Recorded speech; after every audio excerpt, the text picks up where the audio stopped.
Elhamdülillahi Rabbil alemin. Ve salatu ve selamu ala Resulina Muhammedin ve ala alihi ve ashabihi ecmain. Allah'ın selamı, rahmeti, bereketi üzerinize olsun. Aziz ve muhterem izleyenlerim.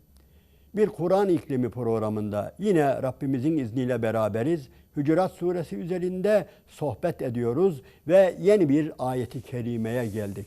Bu ayeti kerimede dikkat ederseniz çoğunuzun ezberindedir ve hutbelerimizden, vaazlarımızdan, ekranlarımızdan en çok duyduğumuz ayetlerden birisi nedir? Budur. Bismillahirrahmanirrahim. Ya eyyühennâsü inna halaknâkum min zekerin ve ünsâ ve cealnâkum şu'ûben ve kabâile lite'ârafû. İnne ekremekum indallâhi etkâkum. İnnallâhe alîmün habîr. Duydunuz değil mi? Bu ayet-i kerime en çok okunan, en çok sohbetlere konu edilen, özellikle ırkçılık söz konusu olduğu zaman,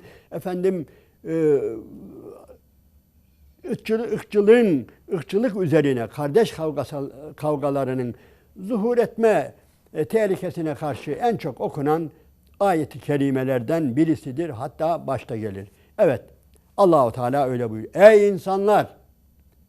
insanlar, biz sizi bir erkekten ve bir dişiden yarattık. Ve cealnâkum şu'ûbâ ve sizi şubelere ayırdık ve kabilelere ayırdık. Lite'ârafû bilişesiniz, tanışasınız diye. Ama iyi bilin ki inne ekremekum indallâhi etkâkum. İyi biliniz ki evet sizi kabilelere ayırdık ama kiminizi sarı yarattık, kiminizi siyah yarattık, kiminizi beyaz yarattık. Ayrı ayrı aşiretlerde yarattık ama iyi biliniz ki bu yaratışımızda hiçbir şeyimiz yok ha. Yani bu bir özellik değildir sizin için. Bu bir üstünlük değildir.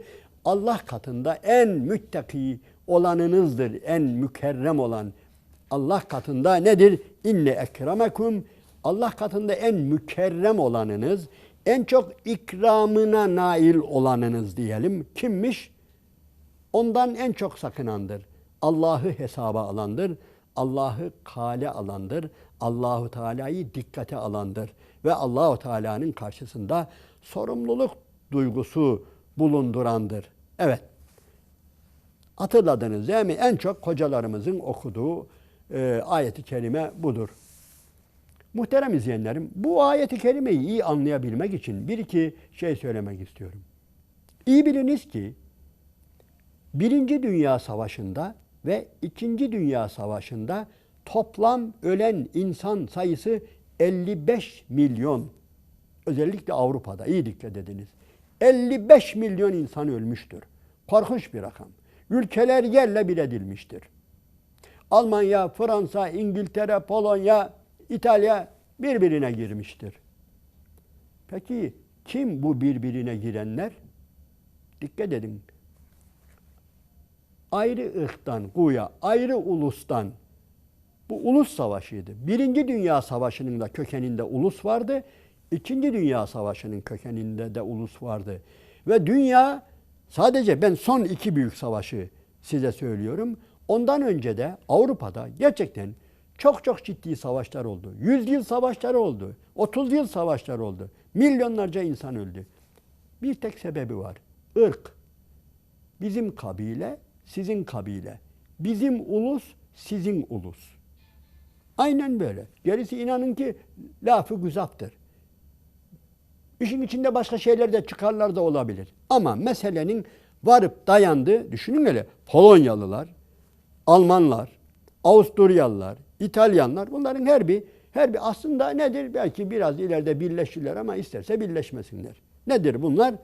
Ayrı ayrı ırklar, ayrı ayrı uluslar ve ayrı ayrı ulusların birbirine girme meselesidir. Ve 55 milyon insan ölmüştür.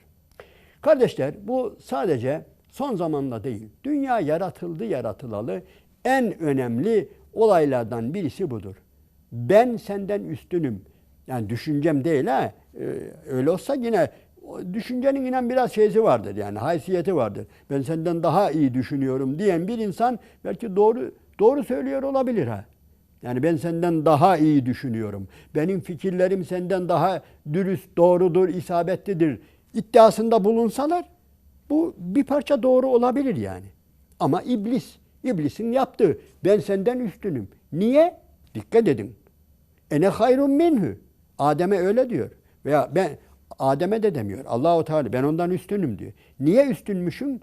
Yani benim güzel güzel düşüncelerim var. Benim güzel fikirlerim var. Yok, onun için değil. Öyle deseydi inan belki tartışılırdı ha. İblis deseydi ki Allahu Teala'ya ben o Adem'den daha üstünüm. Niye? Ya ben neler biliyorum, neler biliyorum. Benim düşüncelerim, tespitlerim, yani birikimim falan deseydi belki isabetli olabilirdi yani. %100 isabetli. Ne? Ben diyor halakteni min narin ve halaktehu min tin. Beni diyor ateşten yarattın, onu çamurdan yarattın. Tamam da ya sana ne yani? Bu yani ateşten yaratılma işinde senin bir katkın mı var? Sen mi becerdin bunu? Yani sen mi geldin o noktaya? Yani bir yaratık birçok şeyden yaratılabilirdi de sınavları kazana en son ateşten yaratılmayı hak etti. Öyle bir şey var mı? Sen mi hak ettin? Velev ki diyelim ki ateş daha üstün olsa. Öyle bir şey yok da. Diyelim ki ateş çamurdan üstün. Peki sen mi elde ettin bunu? Nereden elde ettin? Kazandın mı? Yok. O halde gerçekten bu kadar boş bir dava olamaz. Bu kadar batıl bir dava olamaz. Benim mayam, benim yaratılışım, benim hamurum, çamurum, benim ham maddem seninkinden üstün iddiasından daha boş ve batıl bir şey olamaz. Aynen söylediğim gibi eğer şeytan üstünlük, iblis üstünlük taslarken muhterem izleyenlerim kendi hak ettiği bir şeyleri öne sürseydi inanın belki biraz inandırıcı olabilirdi. Öyle ya adam bak işte şöyle yapmış şu noktaya gelmiş elbette Adem'den üstün olacak diyebilirdik. Ama hiç kendi kazanmadı, kendisinin hiç katkısının olmadığı, kendisini alakadar etmeyen, doğrudan doğruya yaratıcının bildiği bir şey birini çamurdan yaratmış, birini ateşten yaratmış. İşte yani bunun kökeni varıp oraya dayanıyor. Üstünlük iddiası, özellikle yaratılış itibariyle üstünlük iddiası varıp iblise dayanıyor. Yani birinci ulusalcı, birinci ırkçı iblistir. Çünkü kendisini öyle görüyor. Ben üstünüm. Niye üstünsün? Yani hünerlerinden dolayı mı? Yok. Deseydi bak benim ne hünerim var. Adem'in ne hüneri var bir de benim hünerlere bakın deseydi inanın biraz inandırıcı olabilirdi. Hünerlerini de ortaya koymuyor. Sadece ham madde. Ham maddeyi sen mi seçtin? Yok. Allahu Teala seçti. Sözü uzatmayalım. Önce bunu bilelim. Muhterem izleyenlerim. Yani ben üstünüm. Türk üstündür, Kürt üstündür, Alman üstündür, sarı üstündür, bunlar iblisin davasıdır. Senin bir hünerin var mı onu göster. Hünerin varsa, kendi kazandığın bir şey varsa onu göster, onu ortaya koy, onu bir görelim önce. Bunlar senin elinde değil. Dilekçe falan vermedin öyle değil mi? Bu dünyaya gelirken ben Kürt olacağım, ben Türk olacağım, ben Çerkez olacağım. Ben efendim sarı ırktan olmak istiyorum. Ben zenci olmak istiyorum. Boyları şöyle güçlü spora, şöyle elverişli falan. Hiç kimse böyle bir katkısı yok. Herkes ne oldu? Herkes yani karışmıyor. Yani biz karışamıyoruz. Yahluku ma yeşâ. O dilediğini yaratır. Dilediğini dilediği şekilde yaratır. Senin benim hiç katkım yok. Ve o yaratırken de la yus'el amma yef'al. Kimse de soru soramaz ona. Ya Rabbi beni niye sarı yarattın? Yok. Onu da soramaz. Ne başında katkın var, ne ortasında katkın var. Peki niye Allahu Teala böyle yaratıyor? Ona da karışamıyoruz. Ama sebebini biraz izah ediyor. Nedir? Lite'arafu. Birbirinizi iyi tanıyasınız diye. Yani düşünün öyle bütün insanlar Çinliler gibi olsaydı. Hepsi aynı olsaydı. Hepsi zenci olsaydı. Yani gerçekten anlaşılmazdı. Biz kategorize ediyoruz. En azından kategorize ederek, tasnif ederek insanları tanıyoruz. Başka şeyleri de tanıyoruz. Muhterem izleyenlerim, bu belanın ne büyük bela olduğunu bir başka misalle vermek istiyorum size. Yalancı peygamberler çıkıyor biliyorsun. Daha Peygamber sallallahu aleyhi ve sellem zamanında hatta vefat etmeden yalancı peygamberler zuhur ediyor. Gerçekten çok ilginç. Müseylemetül Kezzab ve 5'e yakın peygamber, sahte peygamber, yalancı peygamber zuhur ediyor. Bunların birkaç tanesi daha Allah'ın Resulü sallallahu aleyhi ve sellem hayattayken çıkıyor. Tuleyha, Sicah, efendim Müseylemetül Kezzab, Esved-i Ansi bunlara zuhur ediyorlar. Bunlardan birisi benim çok dikkatimi çekiyor. Yani Allah için iyi dikkat edin buna. Müseylemetül Kezzab denilen bu yalancı peygamber ortaya çıktığında birkaç kişi, özellikle adamın birisi, ismi birazdan aklıma gelir inşallah. Önemli değil, zaten fazla tanımazsınız da ismini de biliyordum. Ahmed İbni Hanbel'in Müsned'inde de rivayet ediliyor. Ahmed İbni Hanbel'in bir de Kitab-ı Zühd'ünde de var bu. Birkaç kitapta gördüm ben. Bu adam tarih kitaplarında da var. Adam Müseylemetül Kezzab'ı imtihana gidiyor. Duyuyor.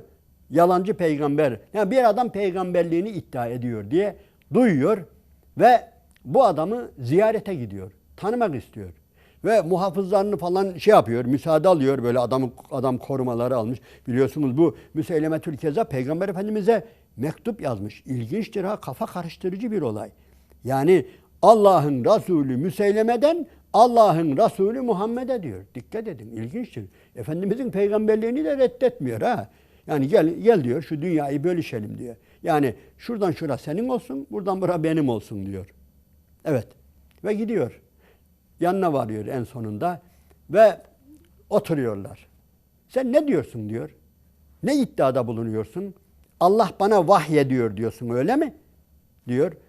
Adam Müseyleme evet diyor. Şimdi kendi bilgisiyle adam, ilginçtir, bu adam Müslüman ha. Bu adam, bu Müseyleme'yi imtihana çeken adam Müslüman birisi. Hazreti Peygamber'i gören birisi. Müslüman olan birisi. Bizim tabirimizde sahabe. Buyurun. Ve adamı imtihan ediyor. Diyor ki, bu sana bana geliyor dediğin güya Cebrail, melek neyse. Ne zaman geliyor? Gece mi geliyor, gündüz mü geliyor? Gece geliyor diyor. Ondan sonra şöyle mi diyor, böyle mi diyor, unuttum. Epeyce sorular soruyor ve sorular bitince diyor ki, Allah'a yemin ederim ki diyor, Allah'a yemin ederim ki, adamın adı Talha'ydı. Allah'a yemin ederim ki diyor, sen diyor, yalan söylüyorsun diyor. Sana ne Cebrail'in geldiği var, ne bir vahyin geldiği var. Allah'a yemin ederim ki sen yalan söylüyorsun. Ve yine Allah'a yemin ederim ki diyor, o Muhammed denilen adama geliyor diyor. Cebrail geliyor, vahiy geliyor, göklerden haber geliyor. Fakat diyor, bak dikkat edin, burası korkunç bir olay. Adamın sırtını böyle tapıklıyor, olsun diyor, olsun. Değil mi ki sen bizim kavimdensin? Değil mi ki sen bizim ırktansın, bizim sülaledensin? Benim kavmimin yalancı peygamberi Mudaroğullarının Esah peygamberinden bana daha sevgilidir diyor. Kardeşler, olaya bakın. İnsanın tüyleri diken diken oluyor. Dedim ya ben, bu adama kim gidiyor? Bu sahtekarın arkasına kim gidiyor? Olacak şey mi?